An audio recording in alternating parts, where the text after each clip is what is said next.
Hello everyone, welcome back to another video. आज के इस वीडियो में हम बात करने वाले हैं कि ग्रॉक एआई का यूज़ करके कैसे आप एक प्लगइन बना सकते हो। लास्ट वीडियो में हमने चैट जीपीटी का यूज़ करके एक प्लगइन बनाने का कोशिश किया था, बट कुछ इशू आ गया था। चैट जीपीटी उतने अच्छे से रिस्पॉन्स नहीं कर पा रहा था एंड उसकी वजह से हम प्लगइन बना नहीं पाते। आज के इस वीडियो में हम उस प्लगइन को फिर से क्रिएट करेंगे ग्रॉक एआई का यूज़ करके। एक्चुअली उस प्लगइन को नहीं, एक नया प्लगइन बनाएंगे, same plugin but Grok AI का यूज़ करके। So without wasting a time, let's get started. तो आज का ये वीडियो इस बारे में है कि कैसे एक IFSC कोड वाली वेबसाइट के लिए प्लगइन कैसे जनरेट करोगे। इस तरह के प्लगइन मार्केट में वैसे भी अवेलेबल नहीं है, और जो अवेलेबल है वो मैनुअल है। ठीक है, वहाँ पे आपको डेटा अपलोड करना पड़ता है, फिर आपको वही डेटा आपको दिखाते हैं। मैं चाहता हूँ कि एक ऐसी प्लगइन बनाओ जहाँ पे आपको मैनुअल डेटा अपलोड ना करना पड़े, लाइव डेटा ऑटोमेटिक किसी न किसी API के थ्रू वहाँ से एक्सेस करे, प्लगइन ऑटोमेटिकली उठाए एंड आपकी वेबसाइट पर जैसे ही कोई सर्च करे वो डेटा वहाँ से फेच हो जाए, आपको कुछ भी बैकएंड से अपलोड ना करना पड़े। तो इस तरह का फीचर के साथ कैसे एक प्लगइन बनाएंगे, आज के इस वीडियो में हम यही सीखने वाले हैं, और इसके लिए हम यूज़ करने वाले हैं ग्रॉक एआई टूल का। सो मैं इसको सबसे पहले प्रॉम्प्ट दूंगा कि I want to create a plugin. No, किस तरह का प्लगइन? IFSC code. सो हम इसको इतना प्रॉम्प्ट देते हैं, लेट्स सी किस तरह से ये बना करके हमको देता है। यहाँ पे हमने क्लिक किया एंड थोड़ा वेट करते हैं जब तक कि ये अपना काम करता है। यहाँ पे देख सकते हैं इसने इंस्ट्रक्शन दे दिए हैं कि क्या क्या चीज़ें ये यूज़ करने वाला है। ठीक है, फ्री API मतलब यूज़ रेजर पे फ्री API। ठीक है, यूज़ करने वाला है। आपको यहाँ पे कोई भी डेटा अपलोड नहीं करना है। बोल रहा है कि शॉर्टकट कौन सा है, ये शॉर्टकट है जो आप यूज़ कर सकते हो। ठीक है, फॉर नॉन एलिमेंटर यूजर्स, जो नॉन एलिमेंटर यूज़ करेंगे उनके लिए है। ठीक है, अगर जो एलिमेंटर यूज़ करते हैं उनके लिए क्या है, एलिमेंटर के लिए Elementor visit a custom Elementor visit to embed the form accessible by the Elementor editor. ठीक है, अगर एलिमेंटर यूज़ करते हैं तो वहाँ से आपको ये एलिमेंटर विजिट एक मिल जाएगा इसका, जो जिसका आप यूज़ कर सकते हो। ऑलराइट, यहाँ पे देख सकते हैं क्या क्या वर्जन क्या क्या चाहिए हमें। वर्डप्रेस का कम से कम ये वाला वर्जन चाहिए, एलिमेंटर का ये एटलीस्ट वर्जन चाहिए, PHP 7.0 चाहिए। ये सारे रिक्वायरमेंट्स है जो ये बता रहा है कि हमें इसको इंस्टॉल करने के लिए या फिर इसको यूज़ करने के लिए ये सारी चीज़ें हमें चाहिए। API यूसेज देख सकते हैं कि कौन सी है, क्या क्या API यूज़ करने वाला है, ये सारी चीज़ें। ठीक है, लेट्स सी कितने अच्छे से ये काम करता है। यहाँ पे देख सकते हैं हर एक पेज का कोड जो है यहाँ पे हमें मिल गया है। फाइनल इसने क्या बोला है कि इस तरह से आप अपने कोड को आप क्या करिए, अरेंज करिए एंड उसके बाद फाइनली क्या करना, प्लगइन को एक zip फाइल में कन्वर्ट करने के बाद इस तरह से आप यूज़ कर सकते हो। ओके, फाइनली एक बार हम क्या करते हैं, हम जाते हैं अपने यहाँ पे सबलाइन में, सारे कोड बंद करते हैं। अभी के लिए मैं क्या करता हूँ, राइट वाले जितने भी हमारे फोल्डर हैं सबको बंद करता हूँ। ठीक है, नो, हमें सेव नहीं करने की ज़रूरत है, सबको हटाते हैं। ठीक है, इसको हम करते हैं अभी के लिए डिलीट एंड यहाँ पे हम करते हैं कॉपी। क्या करेंगे, सिंपली हम इसको करते हैं कॉपी। यहाँ पे आते हैं, यहाँ पे पेस्ट। सबसे पहला हमें क्या करना है कि इस नाम का हमें फोल्डर बनाना है, तो इसको हम करेंगे कॉपी, यहाँ पे आएंगे। ठीक है, Ctrl+S करेंगे और यहाँ पे हम डाउनलोड में आके Ctrl+Shift+N करके ये फोल्डर हम क्रिएट कर देते हैं। ऑलराइट, ये हमारा फोल्डर क्रिएट हो गया, ये ओपन कर लिया हमने। अब हम क्या करेंगे, इसके अंदर हम ये एक फ़ाइल बनाएंगे, ये फाइल क्रिएट करेंगे। सिंपली कॉपी, Ctrl+C, यहाँ पे आए, Ctrl+S करेंगे एंड इसका हमारा फोल्डर कौन सा था, ये वाला। यहाँ पे हम क्या करेंगे, ये फाइल सेव करेंगे एंड अब हम क्या करेंगे, इस फाइल में हम अपना कोड डालेंगे। कौन सा कोड, हमारा ये वाला कोड, सिंपली ये वाला कोड है। ये कौन सा कोड है, और ये ओपन नहीं हो रहा है, आई डोंट नो क्यों, इसको ओपन होना चाहिए थी। यस, एक्चुअली यही ओपन है। ठीक है, इसको हम करेंगे कॉपी, यहाँ पे आए और यहाँ पे किया पेस्ट, Ctrl+S। ठीक है, फिर नया टैब ओपन किया। यहाँ पे क्या चाहिए हमें, एक इंक्लूड नाम का फोल्डर बनेगा। Ctrl+C करेंगे, जहाँ पे हमारा क्या रहेगा, ये वाला हमारा पेज बनेगा। तो हम क्या करेंगे, इस वाले पेज पे आएंगे, Ctrl+S करेंगे, यहाँ पे ना Ctrl+Shift+N करके एक फ़ोल्डर बना लेंगे इंक्लूड्स एंड इस फोल्डर को ओपन करके इस फोल्डर में हम क्या करेंगे, विंडो V के साथ ये वाला हम फोल्डर फाइल क्रिएट कर लेंगे एंड इसके अंदर जो कोड हमारा कौन सा है, ये वाला। तो सिंपली कॉपी, यहाँ पे किया पेस्ट, Ctrl+S। अब एज इट इज़ इसमें आएंगे एसेट्स के अंदर JS। ठीक है, एसेट्स नाम का फोल्डर लेंगे हम। ये फोल्डर हमारा कहाँ रहेगा, Ctrl+S करेंगे।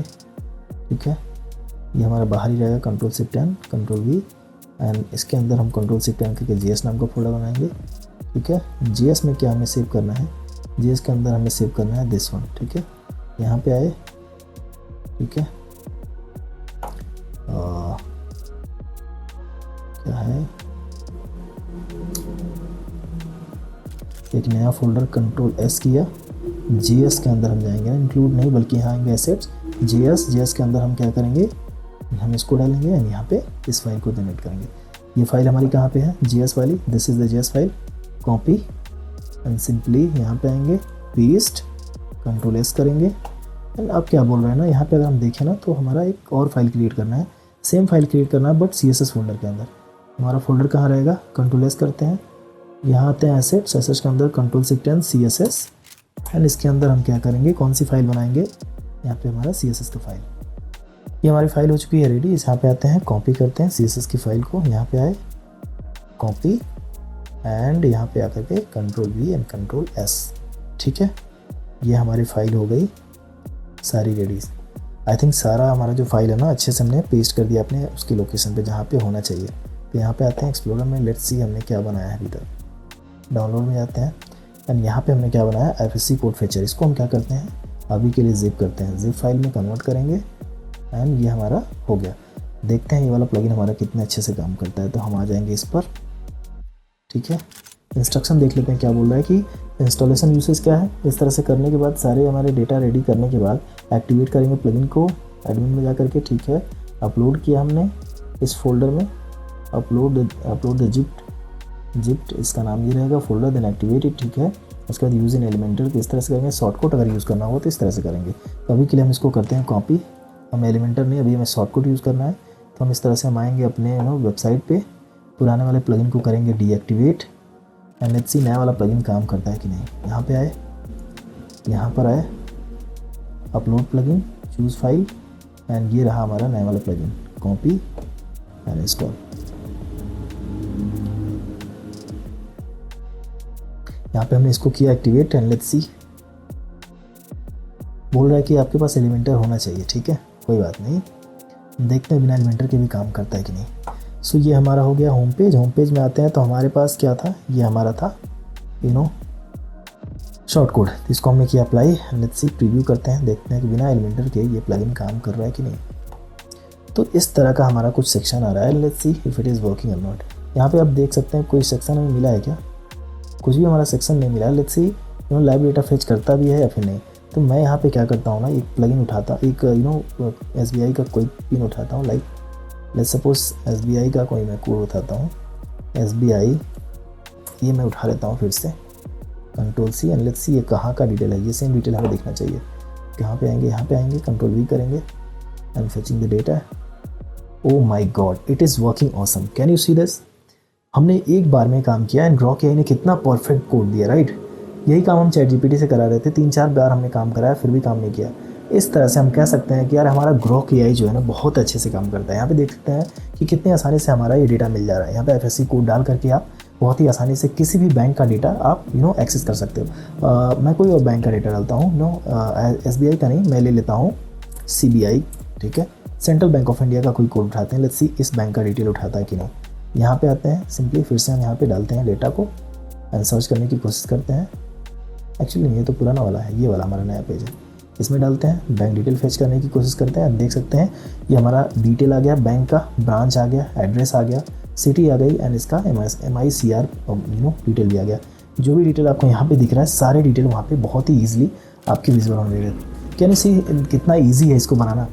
तो आप देख सकते हैं कितनी आसानी से हम किसी भी प्लगइन को जनरेट कर सकते हैं यूजिंग एनी AI प्लगइन। अभी हम क्या कर सकते हैं, इस प्लगइन में बहुत सारे फीचर्स को ऐड कर सकते हैं। तो इस तरह से हमने देखा कैसे एक सिंपल सी प्लगइन्स आप जनरेट कर सकते हैं using Grok AI। So alright, I think ये वीडियो काफ़ी ज़्यादा इंपॉर्टेंट था। मैं क्या करने वाला हूँ अभी मैं पूरे वीडियो में इस पर पूरा वीडियो नहीं बना सकता कि मैं इस प्लगइन में क्या क्या फीचर ऐड करने वाला हूँ। मैं अभी क्या करने वाला हूँ कि आने वाले टाइम में इस प्लगइन को और भी एडवांस बनाने वाला हूँ। जैसे आप यहाँ केवल IFSC कोड नहीं बल्कि आप बैंक की डिटेल को डालकर भी आप पूरा डिटेल उसका निकाल सकते हो बैंक का। जैसे कि IFSC कोड के अलावा बैंक का बैंक का नाम, बैंक के डिस्ट्रिक्ट, बैंक का कौन से स्टेट में है, ये सारी डिटेल डाल करके कैसे आप बैंक का पूरा डिटेल निकालेंगे वो मैं कर दूंगा। प्लस जो डिटेल हमारा यहाँ पे आ रहा है ना, इसको स्टाइल कैसे करेंगे उसको मैं स्टाइल करके वो दे दूंगा।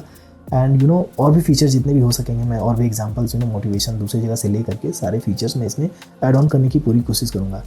सो आई थिंक ये वीडियो काफ़ी ज़्यादा इन्फॉर्मेटिव था। सो अगर आपको ये वीडियो इन्फॉर्मेटिव लगा then hit a like button and subscribe my YouTube channel. मिलते हैं अगले किसी दूसरे वीडियो में जहाँ पे मैं आपको बताऊँगा कैसे आप एडवांस प्लगइन जनरेट कर सकते हो, कैसे आप एडवांस टूल जनरेट कर सकते हो। बहुत सारी चीज़ें मैं लेके आने वाला हूँ इस चैनल पे। सो जुड़े रहिए मेरे साथ एंड मिलते हैं अगले वीडियो में। तब तक take care and bye bye.